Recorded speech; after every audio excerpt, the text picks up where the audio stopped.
Les meneurs, segment On prend le lead, épisode 3. Aujourd'hui, avec Vicky Girard, on va jaser des gens qui se victimisent, des joueurs et des gens qui se victimisent. The idea is a very simple one, and the Mamba mentality simply means trying to be the best version of yourself. That's what the mentality means. It means every day, you're trying to become better, and it's a constant quest. It's an infinite quest.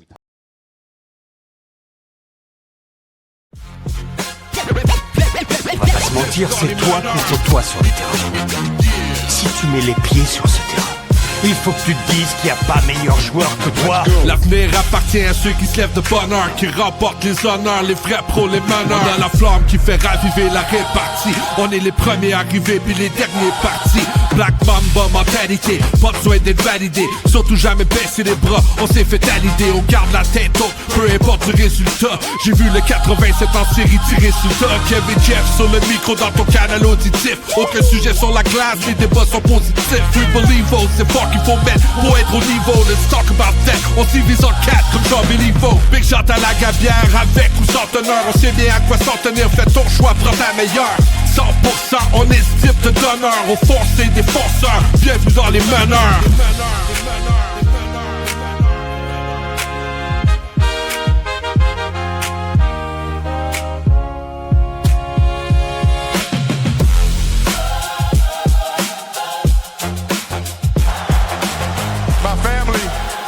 To my family, my wife Vanessa, our daughters Natalia and Gianna, thank you guys for all your sacrifice. For all the hours I spent in the gym working and training.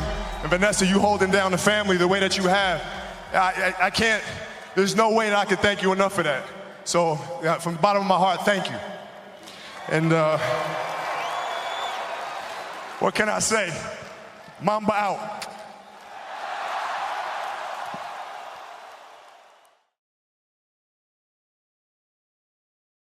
Bienvenue aux meneurs. On prend le lead aujourd'hui avec l'épisode 3. Comment ça va, Jean-François? Ça va crissement bien, Kevin, parce que tu m'appelles Jean-François, je te relance avec Kevin. Puis aujourd'hui, c'est encore un gros show, un menu très chargé, mon bro. Oui. On va se faire un petit warm-up. On va aller parler des Panthers puis des frères Ketchuk. On va passer par la Lagabière. On va aller jaser avec Vicky Girard pour le segment Phoenix 360. On termine le show avec nos deux pimétons qui seront, je le dis pas, puis on va rappeler qui sera le prochain invité pour lundi prochain, le Kev. Ouais, gros show, j'avais vraiment hâte parce que, tu sais, c'est ça, depuis qu'on a fait notre transition à 100% hockey, je dois t'avouer que je me sens bien dans mes skis, Jeff. On est toujours bien, on est toujours mieux dans nos pantoufles. Je ne veux pas utiliser le terme nos vieilles pantoufles, là, mais on se sent mieux quand on est sur notre X pour vrai. Puis il ne faut pas se mentir à nous-mêmes. À un moment donné, il faut s'assumer. Puis c'est ce qu'on fait, puis c'est parfait. Puis il y a une belle vidéo qui est en préparation. Là. Ça a l'air qu'on va capoter, selon Michel, celui qui conçoit nos vidéos. Oui, puis je suis content que tu parles d'assumer parce que ça m'amène un peu sur le sujet du warm-up.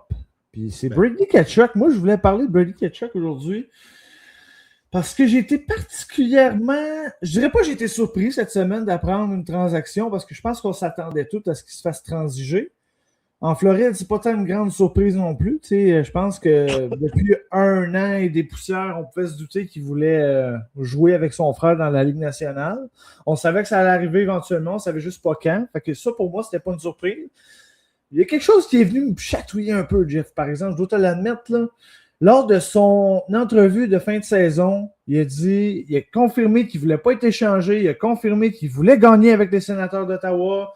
Il a comme dit qu'il était bien. Il n'avait pas l'air d'un gars qui avait demandé une transaction. Là. On va s'entendre là-dessus.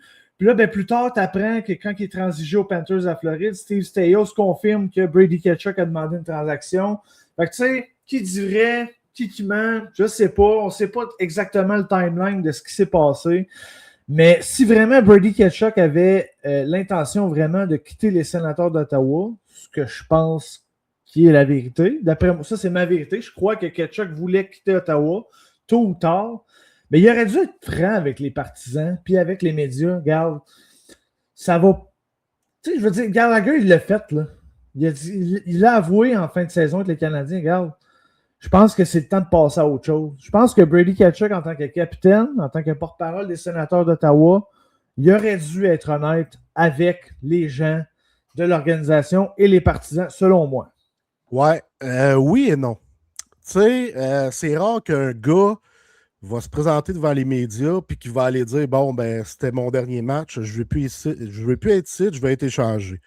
Tu sais, il nous a livré de la bouette, de la bouillie pour les chats. OK, right, ça c'est vrai. Par contre, ce qu'il aurait dû faire, c'est peut-être émettre un doute sur son futur avec l'organisation. On va voir ce qui va en suivre, nanana, au lieu d'aller dire non, non, moi, pas question, je reste ici, puis je veux finir ma carrière ici, puis peu importe ce qu'il a déblatéré, là. Mais il aurait pu être plus évasif sur son futur avec l'organisation. Parce que je ne suis pas sûr que le capitaine se présente devant les médias et qu'il dit c'est terminé, c'était mon dernier match. Tu sais, pas dire c'est terminé, c'était mon dernier match, mais justement, être plus transparent, je trouve que ça aurait été important. Parce que les gens sont en crise après, c'est ça la vérité. Tu sais, si ça avait été fait comme il faut, peu importe la façon, je pense qu'il y avait. C'est ça, il y avait des meilleures façons de faire ça. Peut-être que la pilule aurait mieux passé. Mais je sais pas, moi j'aime ça, l'approche transparente. C'est un peu comme Gallagher a fait, comme j'ai dit tantôt. J'ai aimé ça pour vrai. Tu sais, c'est sûr que peut-être, si le monde, les DG savent que Tkachuk veut le quitter, ils vont peut-être utiliser ça dans les négociations, mais tu sais, il va peut-être perdre de sa valeur, si tu veux. Puis moi, je pense que les sénateurs, ils n'ont pas obtenu le juste prix pour lui, même s'ils ont eu quoi? 2 choix de premier tour. 3 choix de premier tour. Ouais.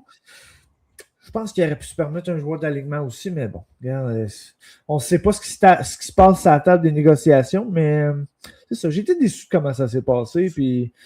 Mais par exemple, mettons, d'un point de vue humain, à quelque part, je peux comprendre que le gars veut aller jouer en Floride, sortir de la pratique en gogoune. Le mode de vie est le fun en Floride, aller jouer avec son frère. Les Panthers vont avoir une bonne équipe l'année prochaine. Je comprends un peu cet aspect-là de la business. Oui, absolument. Puis, tu parles de transparence. Moi, je mijotais pendant que tu parlais, là, puis je pense que la chose qu'il aurait dû faire, c'est fermer sa gueule. Ah ouais, au sujet de son futur, mettons, tu dis rien. Ouais, dis tout simplement rien au pire. Là. Fait que là, les gens s'attendent à rien. Là, il a fâché les gens. Déjà qu'ils ont effrité les gens, lui et son frère Matthew, avec leur paternel, Keith Tkachuk, lors d'un épisode de leur balado Wingman, hein, il y a quelques temps. Ça, les gens, ils ont retenu ça, Kev, parce qu'il était question des joueurs qui prenaient des pauses mentales ou qui prenaient une petite pause pour guérir une petite blessure. Puis Keith Tkachuk, c'est pas gêné pour dire que les joueurs d'aujourd'hui, là, ça en prenait pas ben pour qu'ils s'absentent. Ils ont mal dormi, OK, je jouerai pas. Puis là, les gens pensaient que Keith parlait de Linus Ullmark, le gardien de but des Sénateurs d'Ottawa. Ouais. Il semblerait que c'est pas ça, mais bon, les deux frères, au lieu de prendre leur distance de qu'est-ce que le paternel venait de dire, de soit passer à un autre sujet ou quoi que ce soit, sont partis à rire. Là, les gens, ils n'ont pas aimé ça que les deux gars partent à rire. C'est qui parlait des Panthers? Tu pars pas à rire. C'est qui parlait de Linus? Tu pars pas à rire. Parce que la santé mentale, là, même si les Tkachuk ne croient pas à ça, là, ça existe en esti, je peux te dire ça. Ben oui. Puis ça a mal paru. Puis après ça, le leadership de Tkachuk a été remis en question. Ben, je pense que ça a été, tu sais, parce que c'est une question de perception peut-être. On ne sait pas s'il parlait de Linus Ullmark, mais tu regardes ça d'un point de vue extérieur, tu te dis, ouais, t'es assez ordinaire venant de ton capitaine. C'est comme s'il venait de planter un peu son gardien sur la place publique. Là. On va s'entendre, là. Oui, absolument, Kev. Puis, tu sais, ça m'apporte justement à parler du leadership des Tkachuk. L'un de mes meilleurs amis, pour ne pas le nommer, déborde, Francis Lortie. Il dit, je trouve ça bizarre que t'aimes les Tkachuk comme joueurs, pas comme humains. Puis en plus, t'as un podcast qui prône le leadership et tout ça. J'ai dit, hey gros, le côté humain, il faut faire attention. Ils n'ont peut-être pas les mêmes croyances que nous, que ce soit en politique ou en religion, c'est correct. Mais comme joueur, tu ne peux pas enlever que Matthew Tkachuk est un Christ de leader. En 2022, Kev, il est arrivé avec les Panthers. Paul Maurice est arrivé avec les Panthers. Moi, je trouve que c'est les deux principaux architectes de cette nouvelle culture-là des Panthers qui est en place depuis 2022. Puis moi, je la considère comme l'une des plus fortes de la Ligue nationale de hockey, cette culture-là. Il y a beaucoup de Tkachuk, énormément. Paul Maurice l'a déjà dit, et je n'aime pas pour le dire, c'est un gars qui se sacrifie pour l'équipe, pour ses coéquipiers. Il a appris à gérer sa gestion, il a appris à gérer ses émotions exactement sur la patinoire, parce qu'avec les Flames, c'était pas toujours évident. Il a amené ça. C'est un gars qui joue. Il protège ses coéquipiers, il accepte que joue un match difficile, il va s'assumer devant les médias. C'est un excellent leader. Là. Ouais. Paul Maurice le dit. Paul Maurice est l'un des meilleurs coachs dans le show. Pour moi, c'est un top 3. Le gars, il ne dirait pas ça devant les médias que Tkachuk a amené une étincelle. C'est lui qui a lancé cette nouvelle culture-là au sein de l'équipe. Puis c'est vrai, là, l'équipe ressemble à Matthew Tkachuk. Là. Ah, vraiment. Puis moi, je le voyais comme capitaine aux Jeux olympiques. Là. Fait que, tu sais, niveau joueur de hockey, moi non plus, là, j'ai rien à enlever à ces gars-là. Là. C'est des gars qui vont donner de l'énergie à leurs coéquipiers, ils vont protéger leurs coéquipiers. Ils vont tout faire, c'est des gamers, ils vont tout faire en sorte pour essayer de gagner une partie. Puis j'inclus Brady là-dedans parce que, tu sais, des fois, lui, il a encore de la misère un peu avec ses émotions, mais je pense que justement, avec une équipe comme les Panthers qui sont plus matures, ils ont de l'expérience, ils ont gagné. Avec Paul Murray, je pense que ça va grandement aider Brady Tkachuk à maturer comme être humain. Puis justement, tu n'as pas le choix, tu arrives dans une organisation du prestige maintenant comme les Panthers, ben, tu n'as pas le choix de marcher droit. C'est un gros vote de confiance qu'ils ont mis à son endroit. Oui, exactement. Puis, comme tu dis, ça va le faire grandir comme leader. Parce qu'alentour de lui, il ne sera plus comme le pilier principal de l'équipe. Parce que tu as Alexander Barkov qui est là, qui est un esti de pilier. Tu as Matthew Tkachuk qui est là, tu as Sam Bennett, tu as Brad Marchand. C'est tous des piliers qui vont pouvoir l'aider à grandir. Écoute, Marchand, c'était pas de tout repos. Là. J'en ai des histoires ça d'épaisse au niveau junior majeur à son sujet, mais il a grandi. Il a maturé, il est rendu à un âge 37-38 ans, je ne me souviens plus exactement. Ouais. Donc, c'est plus la même personne que quand il avait 17-18 ans. Il va être capable d'épauler Brady Tkachuk parce qu'il est passé par la tourmente, lui aussi, un peu au fil de sa carrière. Donc, c'est tous des gars qui vont l'aider à grandir et à devenir un meilleur joueur, un meilleur capitaine, puis surtout, un meilleur être humain.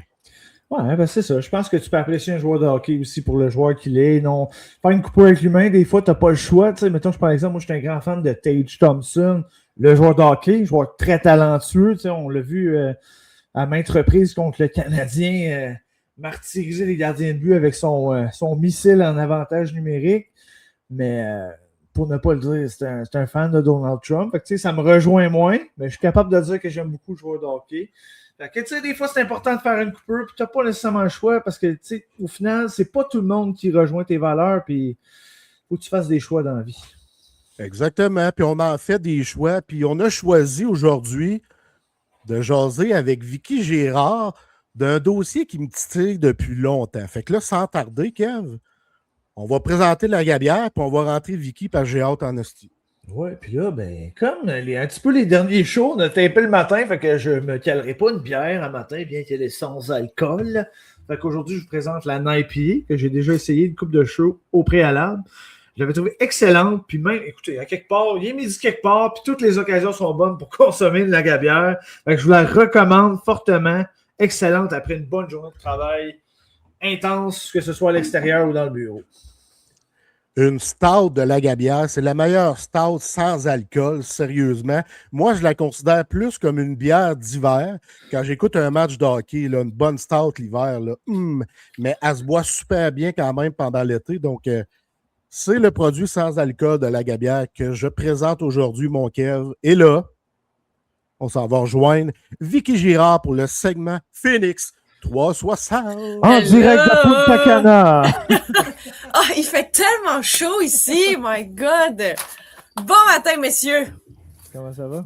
Ça va bien, vous autres? Ben oui, t'es en forme quand t'es là, parce que tu sais, toi, tu mets ce standard-là, fait que là, on est comme Chris, faut rejoindre Vicky à ce standard-là, on n'a pas le choix, là. C'est l'excellence, c'est ça! Oui, c'est ça. Exact. Ben, tu nous aides à être meilleurs aussi. On est content que tu sois dans nos vies, Vic. Écoute, et moi, je suis contente de vous avoir, messieurs. Vous êtes un rayon de soleil, pour ça j'ai mis mon chandail. Oh yeah! Ça rappelle le soleil que vous m'apportez dans ma vie. Voilà. J'adore ça. Là, on va parler d'une chose qui me titille vraiment. Les joueurs qui se trouvent toujours une défaite pour se justifier. Oui. Moi, je trouve que c'est une direction, je m'excuse vraiment du terme, là, de perdant, entre guillemets, parce que un gagnant, un leader, il va assumer ses performances, puis il va travailler à les corriger.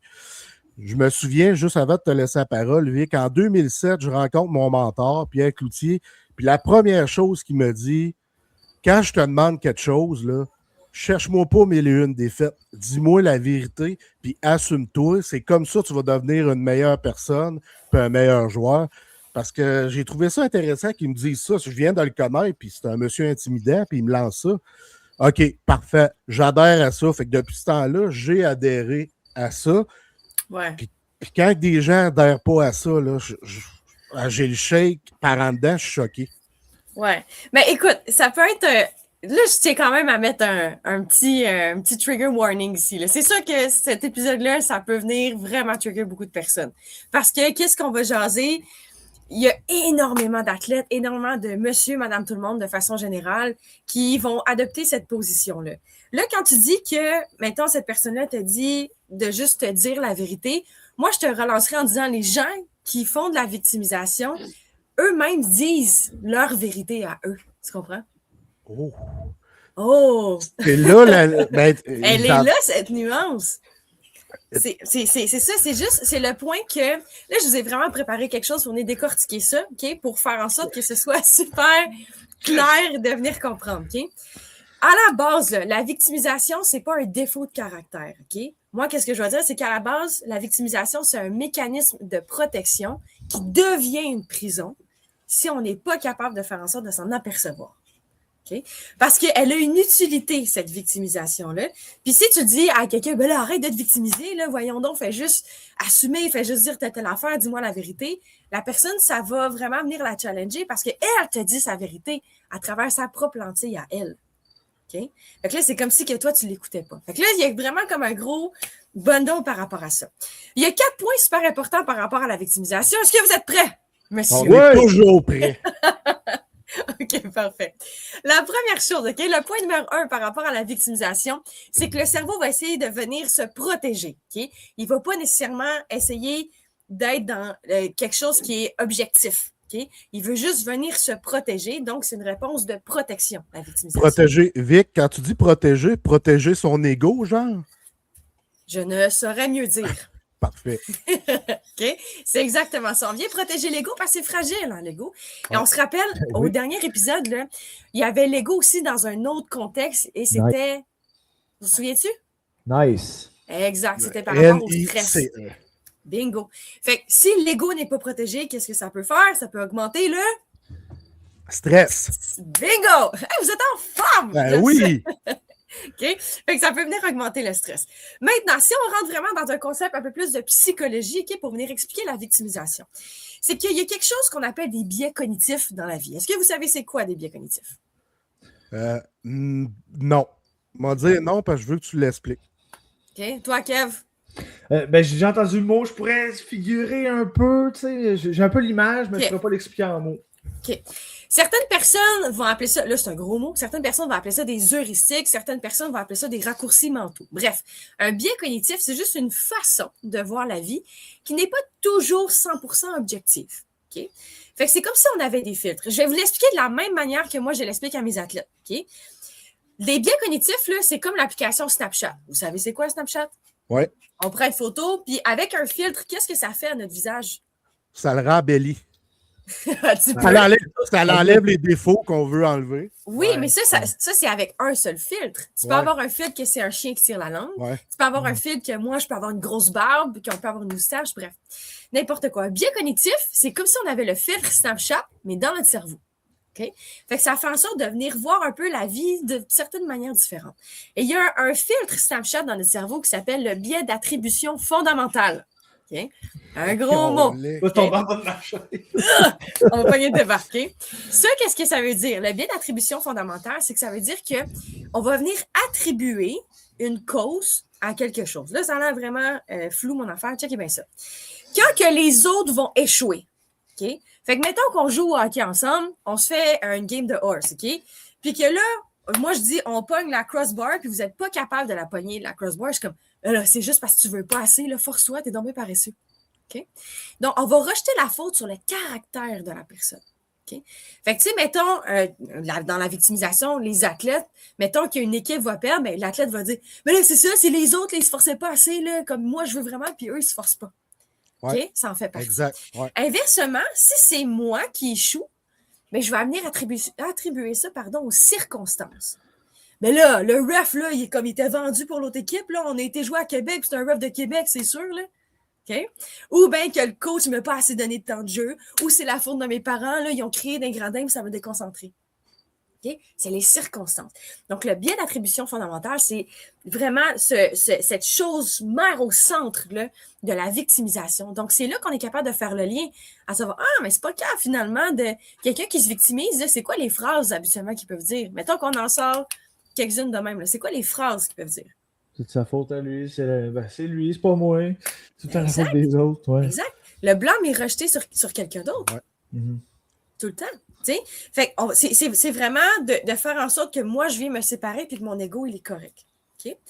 L'avant-dernier point que je voulais voir avec vous, c'est de savoir que la victimisation, bien que ce soit désagréable pour d'autres personnes, mettons que nous, on voit quelqu'un qui se victimise puis qu'elle ne le voit pas, mais la personne, elle, qui va faire l'expérience de la victimisation, elle va avoir 4 bénéfices. C'est quand même pratique, la victimisation.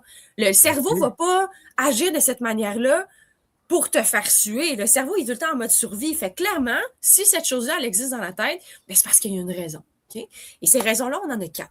La première raison, c'est on va venir protéger l'estime de soi. Donc, pourquoi? Parce qu'on va dire, ben moi, je reste bon en tout temps. Fait qu'on va pas avoir à se remettre en question de, voyons, je suis vraiment si mauvais que ça? Faut-tu vraiment que je descende de catégorie? Je vais-tu me faire comme déclasser? Tu sais, c'est vraiment, moi, je reste bon, mais c'est les autres, c'est l'entourage qui n'est pas correct avec moi. Je suis juste malchanceux. Okay? La deuxième chose, c'est par rapport, on va venir éviter l'inconfort. Okay? C'est inconfortable d'avoir des discussions, des fois, là, de faire face à certains patterns. Pardon, tout ça. La troisième chose, c'est on va venir créer ce qu'on appelle une cohérence narrative. Okay? Qu'est-ce que ça veut dire en français? Là? Ça veut juste dire que ça met du sens dans notre histoire. Ça fait plus de sens si c'est la faute des autres.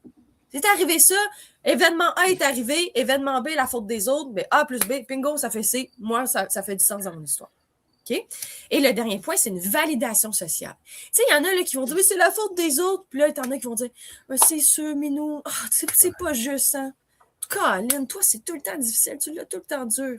Okay? Fait que ça va venir renforcer ce pattern-là qu'on va avoir dans notre cerveau. Le dernier point que je voulais voir avec vous, c'est par rapport, tu sais, nous, on travaille beaucoup avec une triade, hein, parents, enfants, athlètes. Mais dans la victimisation, c'est toujours la même chose. Dans le domaine sportif, la victimisation peut être dangereuse parce qu'il y a un danger par rapport à la tournure que la carrière de l'athlète peut avoir. Pourquoi? Parce que l'athlète, il est pris entre qui, selon vous? Entre les parents et le coach. Exact. Fait que si on a un parent qui est surprotecteur, puis qu'un coach, lui, que c'est le bouc émissaire, par exemple, qu'est-ce qui arrive à l'athlète? Ça va venir instaurer certains schémas de pensée dans son cerveau, puis ça va venir transformer, donc on va venir rajouter des filtres Snapchat dans son cerveau, puis ultimement, il va voir la vie différemment de qu'est-ce qu'elle est réellement. Fait que le overall, là, cette victimisation-là, elle s'explique en ces 4 points-là. Okay? On se protège, il y a un fil Snapchat qui s'appelle le biais fondamental d'attribution. La victimisation, elle a ses bénéfices, mais ultimement, ça peut être dangereux aussi par rapport à l'athlète. Mais, tu sais, ça empêche un joueur ou un être humain de progresser, d'agir de cette façon-là. Là. Oui, mais encore une fois, lui, oui, mais tu sais, lui, dans le fond, cette personne-là qui est prise au sein de ça, de un, ne le voit pas, parce que les schémas, le narratif qu'on parlait tantôt, là, il est là depuis belle lurette. Là. Ouais. Fait que pour lui, c'est normal tout ça. Fait que ça fait en sorte que... Oh, hey, j'ai une mouche dans les cheveux. Fait que pour lui, ça fait en sorte que, ultimement, ben, qu'est-ce qui se passe? C'est son environnement qui va venir modeler un peu sa façon d'être. Donc, il va ajuster son comportement. Donc, il va avoir une prise de décision qui va faire en sorte de changer de comportement, puis après ça, de venir valider qu'est-ce qu'il y a dans l'environnement.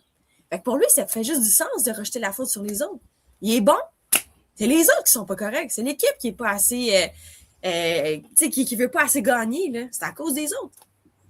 Ouais. Moi, j'ai comme. Ah, vas-y. Non, vas-y, Kev, je suis allé avant toi tantôt. Ben, c'est ça, j'ai comme 2 sous-questions avec ça. C'est comme la première étant, ce serait quoi que ça prendrait pour que cette personne-là ait un déclic? Puis ma deuxième sous-question, c'est j'imagine que plus t'es vieux, plus c'est dur à défaire ces patterns-là. Parce que, tu sais, mettons, ça fait 50 ans que t'es comme ça, que tu t'es tout le temps victimisé. Ouais. Chris, comment tu fais pour briser ce cercle vicieux-là? Ouais. Est-ce que vous avez déjà essayé de parler avec quelqu'un qui se victimise? Hey, Ouais. j'ai juste de Ouais. ça dans... Ben, pas dans mon entourage, mais j'en connais beaucoup. On va dire ça comme ça. Ouais, Vas-y, Kev. Jeff. j'ai coaché des jeunes joueurs avec qui c'est arrivé, puis comme coach, ma façon de réagir, c'était comme je venais fâché. Ouais. Tu sais, je venais fâché, puis je savais pas exactement où l'aligner face à ça, là, parce que, tu sais, je comprends pas ces réactions-là. Fait que moi, ce que je disais, ben, faut que tu assumes, tu veux être un vrai leader, tu dois assumer. Mais comme tu expliquais plus tôt, moi, j'ai dit ça, lui, ça le fâche, puis il comprend pas parce que lui, il croit en sa vérité, tu sais. Ben oui, parce que lui, il s'assume déjà. Il Exact. s'assume en disant que c'est la faute des autres. Ouais. Il s'assume en disant que c'est toi qui ne le fais pas assez jouer. Tu comprends? Mhm. Fait que dans un contexte comme ça, c'est qu'il faut que la personne reprenne, je vais pousser peut-être un peu, mais qu'elle reprenne possession un peu de son esprit, reprenne possession de son corps. Fait au niveau verbal, tu peux essayer d'avoir une joute verbale, là, de commencer à jaser avec cette personne-là, de dire « Ah ouais, assure, let's go, t'es capable! » C'est comme si tu parlais à un mur de briques. Là. Il n'y a pas grand-chose qui va se faire. Dans un contexte comme ça, c'est qu'il faut que la personne soit en contrôle total, parce qu'on se rappelle, le contrôle, c'est un autre facteur de stress. Hein? Donc, si l'ego est menacé, ben là, il ne peut pas avoir... Il faut vraiment que tout soit le statu quo. Hein? Donc, il faut que cette personne ait le contrôle. Maintenant, comment est-ce qu'on peut avoir le contrôle? En fournissant des preuves objectives. Donc, ça veut dire que la personne, il faut juste lui faire une séquence d'actions, d'une séquence de comportement qui est différente de celle qui l'amène au résultat habituel. Mettons, OK? Mettons, dans une game, OK, cette personne-là, mettons, tu es un joueur, OK? Tu as été coach, tu es un joueur, puis là, vous perdez 3-1, puis là, après ça, le joueur arrive dans le vestiaire, puis là, il lance son bâton, puis il est en beau joueur vert, puis il n'y a rien qui fonctionne, OK? C'est la faute des autres, voyons donc, j'étais tout seul à la ligne bleue, vous m'avez pas fait de passe, qu'est-ce qui se passe, tout ça, OK?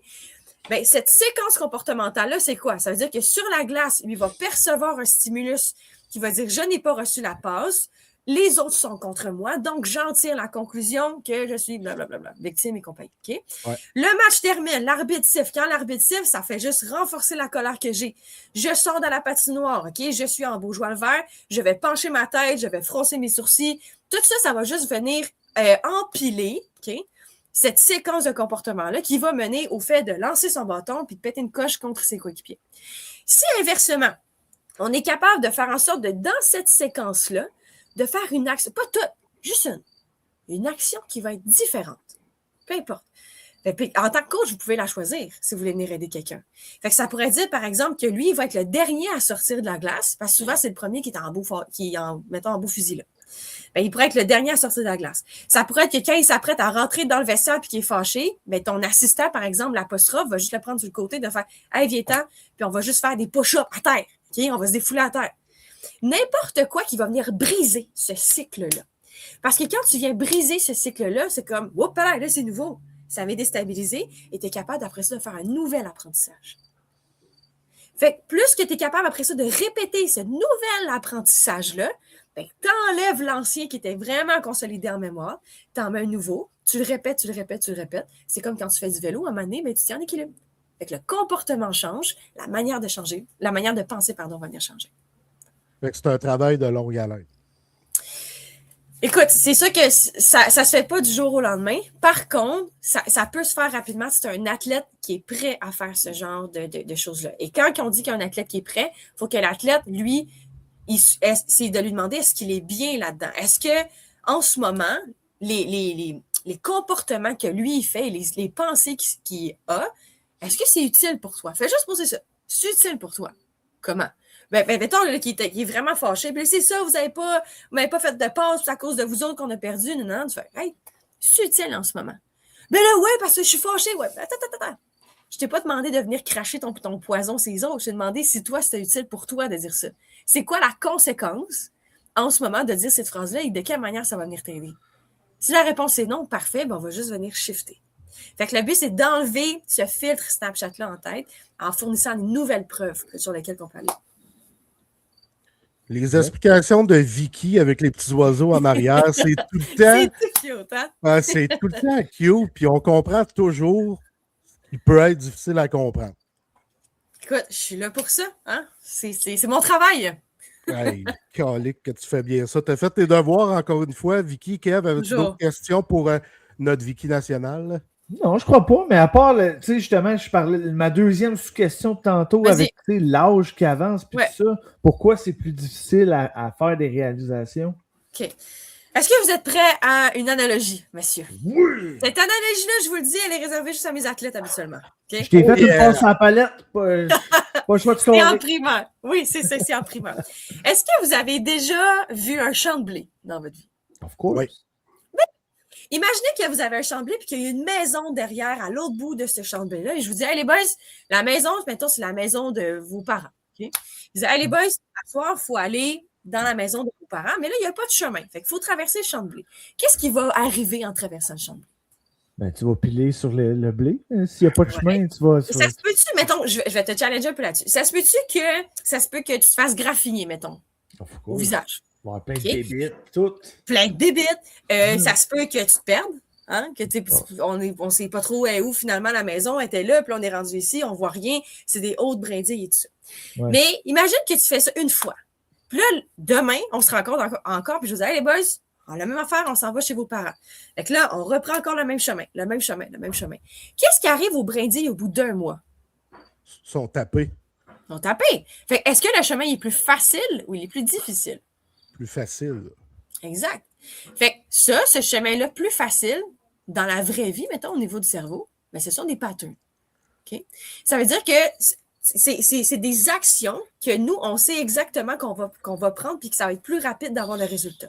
Fait que genre, mettons, les fameux biais cognitifs, ce biais-là de dire, ben, c'est plus facile pour moi, ça m'est utile, parfait, fait que je vais emprunter mon champ de blé. Tout le temps, j'ai pas besoin de passer dans un autre champ de blé. Mais là, imagine qu'un beau soir, on se retrouve devant le champ de blé, puis là, il y a une de ces tempêtes nationales, c'est gigantesque, et là, il y a un arbre, il y a une forêt, chose que je vous avais pas dit, et là, il y a une forêt, et cette forêt-là, tous les troncs d'arbres sont déracinés, et là, boum, ça tombe dans votre champ de blé. Est-ce que vous pouvez passer dedans? Ben, techniquement, non. Non. Fait qu'est-ce qu'il va falloir faire? Il faut aller chez vos parents. Ouais. Tasser les troncs d'arbres. Okay. Tasser les troncs d'arbres ou quoi? Une nouvelle trail, ouais. Une nouvelle plus trail. Loin, plus faire un contour. Contourner. Exactement. Ouais. OK. Si tu essaies de tasser les troncs d'arbres, dans la vraie vie, ça peut faire en sorte de s'accrocher à nos vieux patterns. Ça peut être cette traduction-là qu'on va faire. Mais si on fait en sorte de contourner les troncs d'arbres, de faire un nouveau champ de blé, bien, le même pattern va revenir, de dire « Hey, je vais encore me faire graffiner, voyons donc, ça va être difficile et tout ça. » Mais qu'est-ce qui arrive, c'est que tu l'as déjà vécu. Fait que ça se peut que cette deuxième fois-là, finalement, tu as un petit tâche, un petit couteau, une fourche, quelque chose, puis ça va être plus facile pour toi. Okay? Parce que tu vas avoir fait l'apprentissage de ça. Donc, après ça, tu vas avoir un deuxième champ de blé, tu vas avoir un nouveau chemin pour y aller. Qu'est-ce que ça va faire avec ton ancien champ de blé? La nature va prendre le dessus et là, boum, les brindilles vont repasser, mais toi, tu vas avoir ton nouveau champ de blé. Quand on parle, mettons, par rapport à quelqu'un qui est peut-être un peu plus âgé, lui, son champ de blé, là, moi, je vous ai dit en un mois, mais imagine, ça fait 50 ans que tu passes tout le temps dans le même champ de blé. À quel point c'est facile d'aller chez vos parents manger le bon spag à maman? Mettons, là. Okay? C'est facile en titi, là, parce que ton chemin il est là, ça te prend 3 pas, t'es déjà rendu l'autre bord. Tandis que là, il faudrait que je refasse au côté, ça me tente pas. Fait que souvent, plus qu'une personne va être avancée en âge, puis je généralise pas. Hein. Il y a des personnes qui vont toujours être prêtes à faire du développement personnel, mais souvent, ça va être difficile de venir changer ça, parce que ce champ de blé-là, donc ces patterns-là, okay, vont être vraiment bien ancrés en tête. Pour un athlète, c'est plus facile parce que son cerveau, il est en apprentissage, il se développe. Donc, son lobe frontal, tout ce qui est au niveau de la réflexion, c'est encore en train d'être appris. Donc, si toi, lui, il y a une tempête un soir, puis que le lendemain, il faut qu'il apprenne un nouveau champ de blé, bien, ça ne dérange pas, il va apprendre juste une nouvelle façon. Plus qu'on vieillit, bien, le lobe frontal est déjà développé, donc des fois, ça peut être un peu plus difficile. C'est pas difficile d'apprendre, ça peut être difficile de se mettre en action pour venir changer ce champ de blé. Puis d'avoir une réalisation objective, comme tu nous disais tantôt, là. Ça doit être... ça t'arrive de loin. Oui, parce qu'il est confortable, ce champ de blé-là. Cette trail-là, elle est confortable pour bien du monde. Ah, ben merci pour cette trail de champ de blé, Vicky. Tu m'aides à comprendre certaines choses. Je vais pouvoir adapter mon coaching en raison de ce que tu me dis, Vicky. Merci énormément. Plaisir, messieurs. C'était le segment Phoenix 360 avec Vicky Girard. Salut, Vicky. Bye-bye. Allez, merci. Bon, Toujours pertinent. On apprend tout le temps des choses. C'est le fun dans ce temps-là. moi, j'adore apprendre. Je suis un étudiant de la game, hein, comme Martin Saint-Loup le dit. Là. Ouais. La game humaine. Ouais, Fait que t'amènes ta game dans la Dans game. la game. Là, on va poursuivre le Kev avec nos pimétons nationales. J'ai décidé de starter le bal. Piméton, Carey Price, lui. Yes, le nouvel intronisé au temple de la renommée du hockey. On a fait une publication plus tôt cette semaine, justement, avec Patrice Bergeron, qui lui aussi rentrera au temple de la renommée, qui louangeait Carey Price. Puis, je vais vous dire une affaire, j'ai dû filtrer beaucoup de commentaires négatifs. Puis, tu sais, je vais vous l'avouer tout de suite, j'aimais Carey Price, je l'aime encore, mais je n'ai jamais été son plus grand partisan, OK? Je commence avec ça, OK, d'emblée. Fait que tout ce que je vais dire, je vais essayer de le dire d'un regard objectif, pas parce que je suis un fan du Canadien de Montréal. On s'entend là-dessus?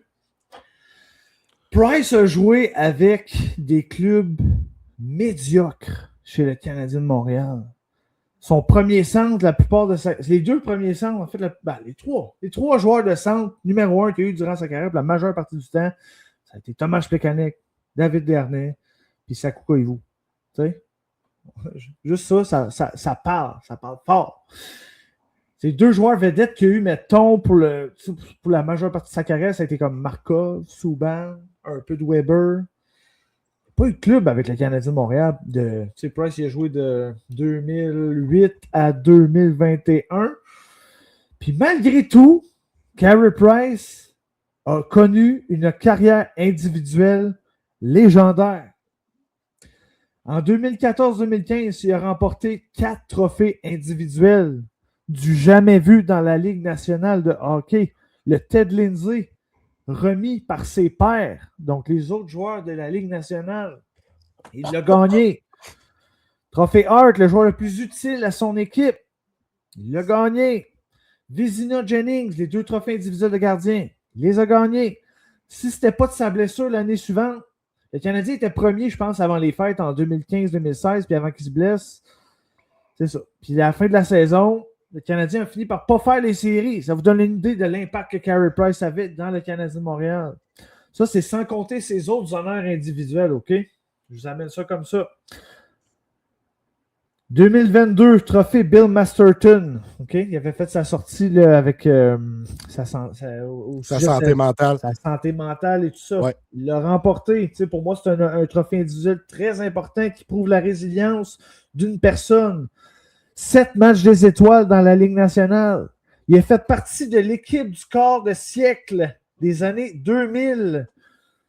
Il a remporté la médaille d'or aux Jeux olympiques de 2014. Il a remporté la Coupe du monde avec le Canada en 2016, le championnat mondial junior en 2007. Il a remporté la Coupe Calder dans la Ligue américaine avec les Bulldogs d'Hamilton dans le temps. Ça fait beaucoup à ajouter au palmarès d'un individu. Fait que pour moi, il mérite sa place au temple de la renommée.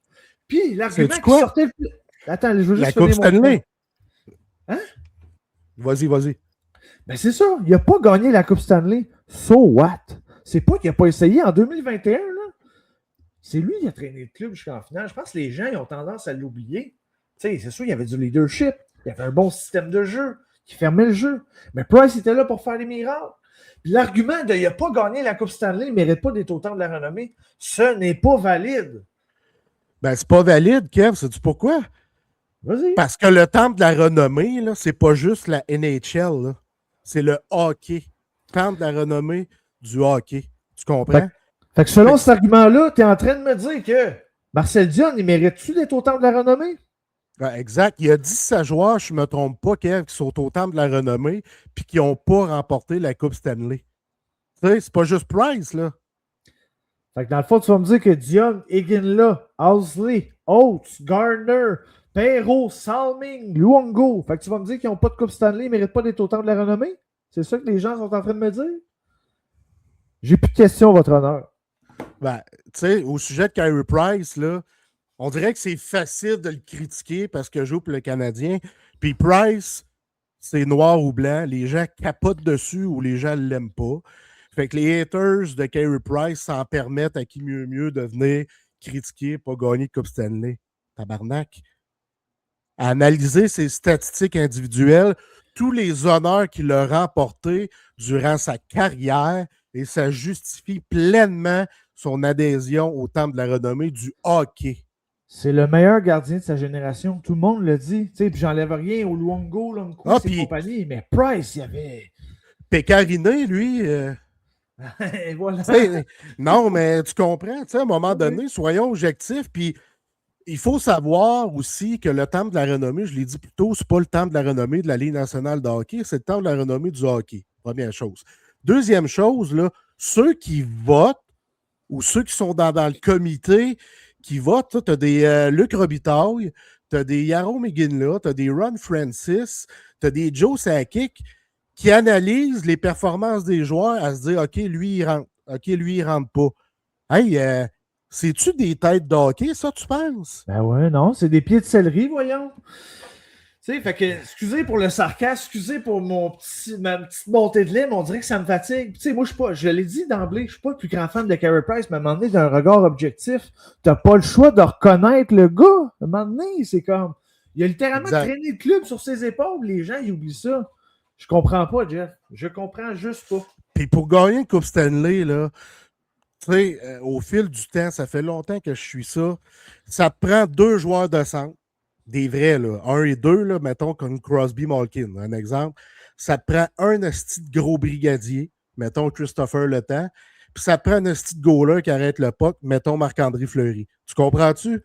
Ça te prend 4 éléments de main pour dire ce club-là a des chances de gagner. Est-ce qu'on a ça? Est-ce qu'on avait ça avec le Canadien à l'époque de Carey Price? Tu sais, 2021, c'est ce qui s'en rapprochait le plus. Puis selon moi, les Canadiens ont commis un parcours Cendrillon. Là. Techniquement, il n'aurait pas dû se ramasser. Ah oui, absolument. C'était la saison de la COVID et tout ça. Là, fait que, bref, je suis totalement en harmonie avec toi. Fait que, puis mettons le frère de l'autre, Alex Tuch. Le frère de l'autre. Hey, Luke Tuch, en tout cas, c'est un autre sujet, mais ouais, il y a eu une grosse bombe, hein, même 2 grosses bombes chez les Caps. Jordan Kyrou qui s'en va avec les Caps.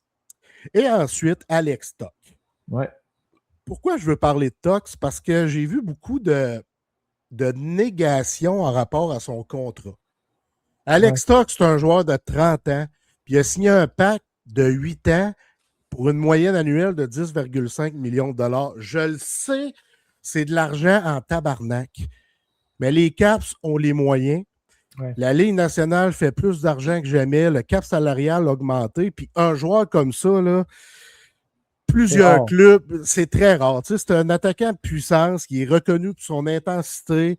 C'est un leader incroyable. Ouais. C'est un gars qui est bon sur le 200 pieds de la patinoire. Il est capable de marquer. Il crée de l'espace pour ses coéquipiers. Il est difficile à affronter. Moi, je trouve que c'est devenu un des joueurs les plus respectés de sa génération, si on veut. C'est vraiment l'un des meilleurs attaquants de puissance. Puis je le répète, je le sais il y a 30 ans. Je le sais qu'il a connu des séries so-so. Il y en a qui disent qu'il n'a pas été bon offensivement. Puis, il y a eu une saison quand même assez bien. Tu sais, il a scoré 33 goals, si ma mémoire est bonne. Et qu'il y a eu une bonne saison.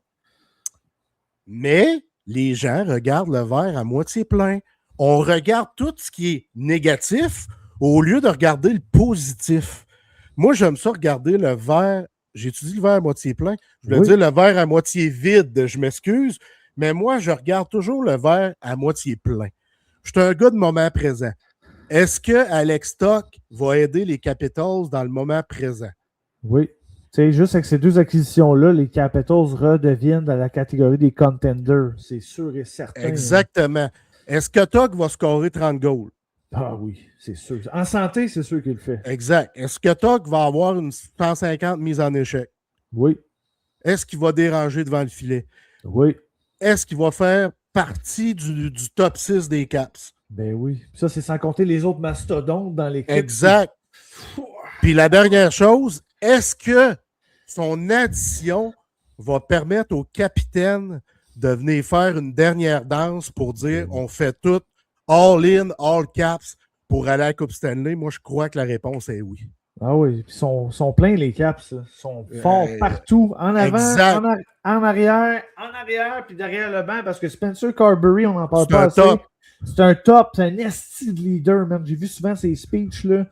Ouf, c'est un génie. Pour vrai, c'est un génie pour leur signer à long terme, évidemment. Ouais. On ne sait pas combien il gagne. Ça a l'air qu'il gagne l'un des plus gros montants chez les coachs. Avec raison. Ouais. Avec raison. Je suis convaincu qu'il va aller en Russie et qu'il va convaincre Ovechkin de revenir. Ça, oui. C'est moi qui pense ça. Là. Je pense que oui. Ça serait son genre. Ils ont une belle relation. Puis Ovi, là, je le sais qu'il dit qu'il va l'annoncer après le 1er juillet, mais moi, j'ai l'impression que dans sa tête, là, c'est clair, net et précis depuis l'addition de Kyrou et Alex Tuch. Ah oui, c'est clair. Il va revenir. Il n'y a pas le choix, au moins une dernière Coupe Stanley. Puis en plus, il n'y aura plus la tâche d'être juste le seul joueur offensif du club, tu sais, capable de marquer des buts, je parle. Là. Tuch capable de marquer des buts, Kyrou capable de marquer des buts, Dubois est capable aussi, Protas. Ça va être beau à voir chez les Capitals l'année prochaine. J'ai hâte de voir.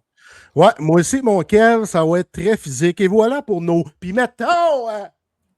le show déjà complété, Kev, ça va vite en esti, ce show-là du jeudi. J'adore ça, j'adore les deux segments qu'on a, les deux shows qu'on a. Ça se complète parfaitement parce que là, on peut livrer nos opinions. On amène Vicky avec nous autres, on a bien du fun, mon chum. Oui, puis là, on rentre dans la dernière minute de jeu en cette troisième période. Et nous annonçons que Olivier Latendresse sera avec nous lundi prochain. C'est quelle date lundi prochain, Kev? C'est le 29? 30, je pense. En tout cas, lundi prochain. 29, non, t'as raison. Excuse-moi. Olivier Latendresse va être là. On a déjà enregistré le show, évidemment. Puis calisse que c'était bon. Ah, c'est une belle entrevue. Il y a toute la garniture et sur la pizza. Là. All dressed. Hâte de vous présenter ça. Ça va être incroyable. Puis, merci encore aux gens qui nous suivent. Comme je le dis tout le temps, merci pour l'amour que vous nous envoyez sur toutes les plateformes qu'on a. Facebook, Instagram, TikTok. Puis pour les shows complets, YouTube, Spotify, Apple Podcasts, Amazon Music. Et comme je me suis bien dire, merci pour votre amour. J'espère qu'on vous le rend. Oh! Merci Kev, je t'aime. Merci Vicky. Et merci à nos auditeurs et ceux et celles qui nous lisent. Peace!